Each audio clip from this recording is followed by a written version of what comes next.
I know I've been on a Divorce Diaries rant for quite a while now, but I just want to take a break to just remind you about this podcast and how I record it. If you haven't heard about Anchor by Spotify, it's the easiest way to make a podcast with everything you need in one place. Let me explain. Anchor has tools that allow you to record and edit your podcast right from your phone or computer. When hosting on Anchor, you can distribute your podcast everywhere. Seriously. On Spotify, Apple Podcasts, and more. It's everything you need to make a podcast in one place.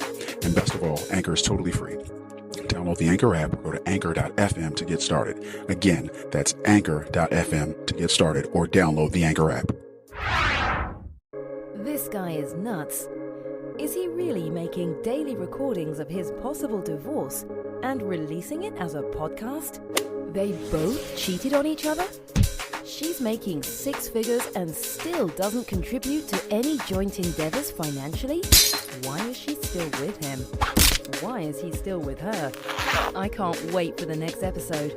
This helped me be a better wife. So this is how men think. I hate my husband less now. I understand my wife more now. These are some of the listener comments to the Divorce Diaries podcast. All over the map, I know. These anonymous accounts of events should resonate with anyone that has been married, is married, or is preparing for marriage, and helps couples avoid pitfalls as they might prepare for marriage. Entire seasons are released on Patreon weeks before anywhere else. At Divorce Diaries Podcast Patreon page. Link in description. Now for today's episode. Welcome to the rebooted Divorce Diaries podcast. Just want to give you guys an update on everything that's been happening.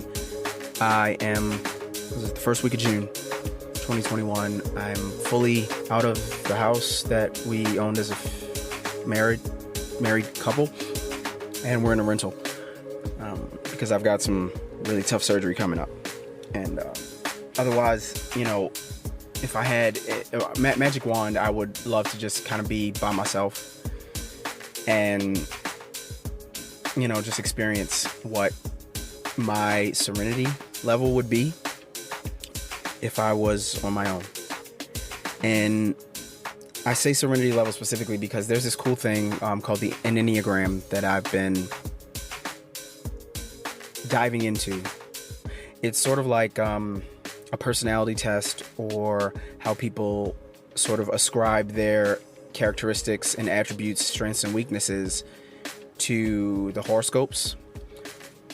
This ENNEAGRAM is something that's a little bit more like that Myers-Briggs EITO, EA, I don't know. I've never taken it actually. Actually, no, I did take it once. But the ENNEAGRAM, what I'm finding is that is the most accurate collection of data points that can accurately predict, or articulate, I should say, your strengths, weaknesses, proclivities, habits, things to watch out for, ways to solve. And it really captures the inalienable characteristics that we have that are just in a weird way unchangeable. It's like Adam Carolla, when I listen to his podcast, he says a lot of things about it's your wiring. It's how you're wired. It's how you're wired. I do believe that the Enneagram is a great wiring diagram of a particular person. And I really need serenity. And I've noticed that what's the opposite of serenity? I guess maybe that would be stress. Serenity, which is sort of like peace. So there would be tension would be the opposite of that, or peace, and the opposite of that would be war. And a lot of times I've found myself in these conflicts. Now, to be fair to everyone, I sometimes might bring war on myself and on the people that I'm surrounded by. But that's not really a part of the self-awareness journey. In the self-awareness journey, let's just see. So I'm sitting in the parking garage right now. I'm looking at a bunch of cars. I'm parked and I'm recording this. And as I scroll down the row of cars that I can see sort of in my vision, 1, 2, 3, 4, 5, 6, 7 cars fully And the rest of them, I can sort of see the tops of them and stuff like that. The cars that are next to me are sort of blocking my view of the full vehicle. But if I just scan, there's one red Ford Fusion right here that sticks out to me. There's one red Ford Fusion. Next to the red Ford Fusion, there's a gray Ford Fusion. There's a backed in, it looks like a Mazda CX-5. That's their like smaller SUV. Then there's like maybe a RAV4. Right in front of me is a 4Runner. Next to that is a GMC pickup truck. Next to that is a black Honda Accord. For whatever reason, to me, the red Ford Fusion is sticking out. Could it be the color? Maybe. Could it be the way the light is hitting it? Maybe.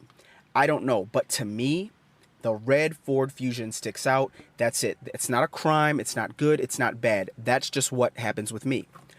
If someone else was sitting here, they might have a different set of criteria through which their bias lens will actually pick out the most attractive vehicle to them. If they were sitting in the passenger seat, one, they'd probably be able to see the car next to the gray Ford Fusion a little bit better than I can. So that car, if it somehow strikes a nerve somehow for them, they might pay more attention to that car. But right in front, there's a white, it looks like it's white, Toyota 4Runner, and it's pulled in nose, the nose is pulled in, and on the back of it, there's a bike rack, and on the top, there are 2 bars. So I would say that's the second car that sticks out to me, and that's the car that might stick out to someone else that was in the car. Could be for various reasons. Could be because it's white. Because this red one, I think that's why. I think it's the color red that's sticking out to me the most. But they might see a car that's meant for utility and doing stuff, getting out there, riding a bike, mountain biking, skiing, attaching something. It's a 4Runner. I mean, it looks rugged. It does. Someone else might like the pickup truck because they may say, you know, I drive a pickup truck. And that an Enneagram, it just talks about your wiring. And I'm wired for serenity and peace. But I'm in a marriage that can sometimes contain significant amounts of non-serenity and non-peace. Like, my wife buys things, a lot of them. A lot of women do. And my wife, from time to time, she used to more before I just shut it down and I just stopped sort of listening to her about it when she says it, she would complain about money. I used to think that my wife's complaints, lamentations about money, she was making these statements because she wanted to solve her quote-unquote problem. She wanted to quote-unquote fix things. She wanted things financially for herself to be better. Now, I don't doubt that. She definitely does and did want things to be better for her financially. But she wasn't able to find the through line between how she spent her money and her financial situation. That would then cause me stress because I felt like my wife, who I never want to suffer with anything, was suffering in a financial state she didn't want to be in. So that takes me a little bit further away from what I need, what I'm wired for, which is serenity and peace, to stress, angst, and maybe some anguish. And then an Enneagram also says that when I delve more into my negative side of things, I will become resentful. And that is totally true. And I don't mean, because we all can sort of resent, but there are others. I will say, like my wife, she doesn't really resent. Something rough might happen to her, but she doesn't really hold on to that. It doesn't really become a point of contention and then spurs resentment. That's not how she's wired. She's wired for a very good time. She's wired to have fun. She's wired to enjoy herself and be light and upbeat. And as long as things aren't too serious, my wife is great. Which is why she probably, when she shops or maybe decides to eat something, she tends to buy what makes her feel good when it makes her feel good, or eat what makes her feel good when it makes her feel good. And then after the fact, when she has to deal with the results of her decisions, those things are a little bit heavy for her. She doesn't like how it feels, so she tends to just ignore things that she quote unquote needs to do because she already went all in on things she wanted to do. So it's always a difficult time for a person like me who really wants to be at peace, because I'm going to typically want structure, a schedule, things that are somewhat more predictable. I don't mind spontaneity, but I might say, hey, I'm going to set a budget of $300 a month for a spontaneous activity. And when I say that's creating a schedule. I'm creating a boundary. And then I'll say, oh, how will I get this $300 a month? Oh, I will put, what is that? 300 divided by 4 weeks or something like that. That's about $75 or something like that. $75, $80, whatever. Oh, every paycheck, I'm going to save, every week, I'm going to save $75 to $80, and then I'm going to spend it. Okay, that's structure. Okay, then I have to back that out. In order to save $75 a month, $75 a week, that means I'm going to have to only go out to eat twice a week, not 4 times a week, because I won't get to my goal of $75. In order to, let's back that out. In order to only go out 2 times a week, I need to grocery shop for the other 5, and that's what I need to do. So as you can see, a large goal of going out and having a spending day of $300, it extrapolates out to going to the grocery store for 5 days a week and keeping my costs down. That's how I get to the 300.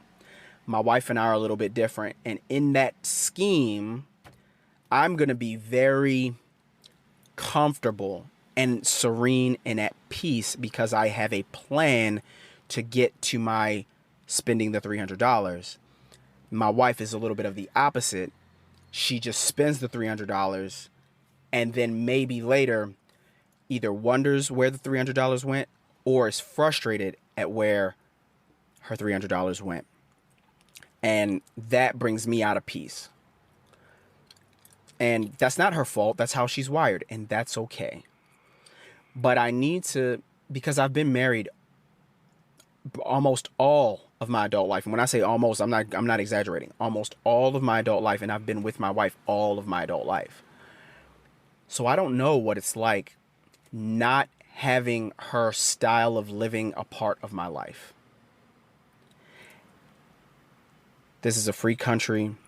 She's a free woman. And I never wanted to step into the fact that I am also a free man in a free country. I don't have to live with a person that goes against my wiring. I would prefer, if I was in a long-term relationship, to be with someone that was a little more responsible, because that I've noticed I don't need a significant amount of peace and serenity. I do need it. But when I have someone that is a little bit more loose and sometimes at their worst, maybe reckless with their spending, it causes me to be so far away from the peace and serenity that I need. And it makes me resent them. It makes me be a worse version of myself. I then go to what the ENNEAGRAM says, my anger quadrant. I get very, very angry and I get very resentful. And I'm very hurt by a person being irresponsible in the way that it has affected me and my children over the years. And being married to my wife, who really loves present gratification versus delaying it to a point, it's manifested itself in other ways that I won't get into in this diary entry. But just imagine having children and you are a person that's wired like me, and you may want your kids to plan, go slowly, build. And you're married to a person that wants to do it now, do it fast, do it because you want to or it makes you feel good. those two people are very, very, very much going to be like oil and water when their decisions affect the other person. And it's going to be rough. And that has been my marriage. And I'm looking very forward to getting on the other side of surgery and finding out when I'm healthy,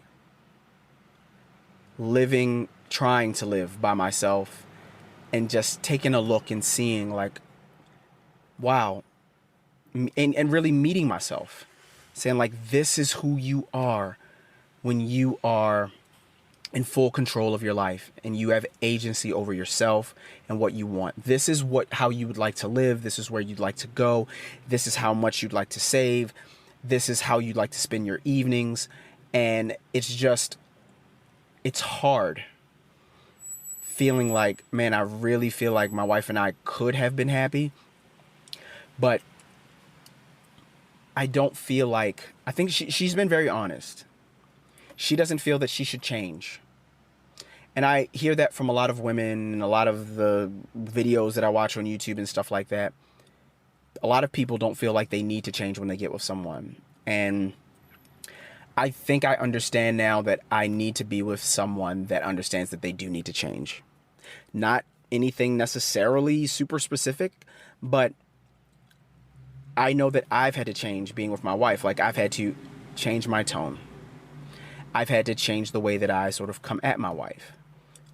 I've had to change my standards. Like, I didn't realize that I'm an orderly and clean and neat person. I typically only like to have what I need. So I'm not quite a minimalist, but I guess I'm an essentialist.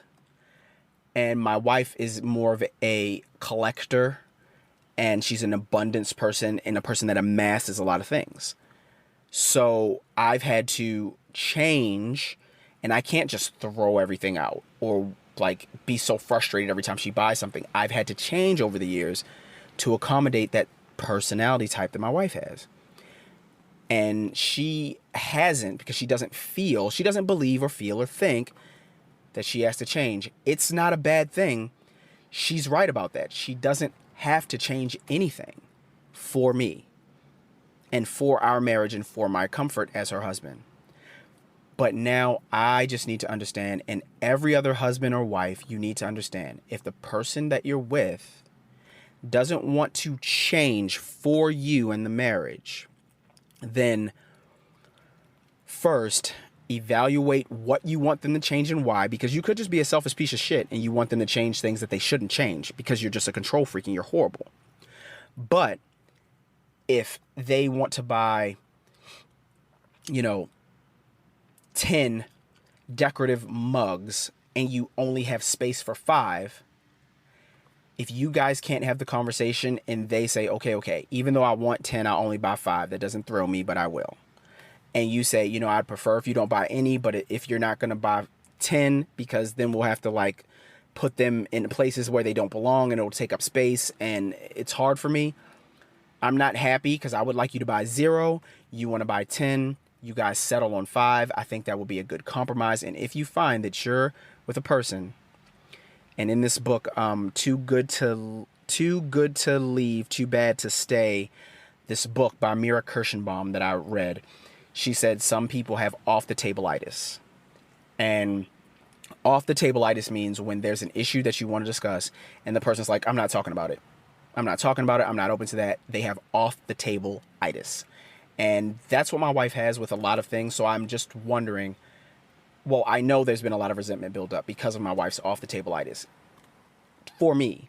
And I'm sure maybe she might have her own set of off-the-table-itis that she feels I have. That's not what I'm talking about. This is my diary entry. But what I can say is when you come to what you think is a negotiation table to negotiate terms that might be favorable to both parties, and one of the people are they're not there to negotiate, or their form of negotiation is my way or the highway, then I think it's time to probably make a change. And that's where I think that I am with my wife. So I want a divorce, but not for the angry reasons that I recorded in my first 75 to 100 divorce diary episodes. And those were all, I was just red pill angry. I was pissed as shit. I was seeing red. All I saw was red and resentment and hurt. And I think what I am going to do, not now, probably at the time of this recording, all of the old red pill rage divorce diaries entries are going to be up on my Patreon page. I'm going to put them up there because I feel that anyone that is willing to pay the $5 a month to listen to that content really wants to look in the mirror. The person that's going to go and listen to that content is going to say, am I red pill angry? Was I red pill angry? Am I headed for red pill anger? If you know that you are, or you suspect that you are, I would just say, for that reason, go and check out those episodes and just hear, because I didn't lie about anything, but it was just the way that I was speaking. I was just so angry and hurt and disrespected that I felt from my wife, and it just came out like fire breathing harm. And those thoughts that I had, I mean, very dark, but you can listen to them there. But now in this rebooted, calmer head, more peaceful, more serenity place that I'm at, and I'm by no means at the finish line, because I have a lot more that I've got to do, but I owe it to myself. I only have one life, and I owe it to myself to see what my life would be like by myself, figuring out me and learning me. Didn't give myself a chance to do that when I was younger. Thanks for listening. I think I need a divorce. Wow, that was the Divorce Diaries podcast. The Daily Saga will continue tomorrow. The full season's episodes are on Patreon now. Subscribe for early access. Click the Patreon link in the description. Hopefully these entries help our anonymous recorder as a form of his own personal therapy. That's his hope and his intention. Will these recordings of life's curveballs lead this family to the best resolution in the end? We'll keep listening. New episodes are released daily on all podcast players, but all episodes are available on Patreon at Divorce Diaries Podcast Patreon page. Until next time.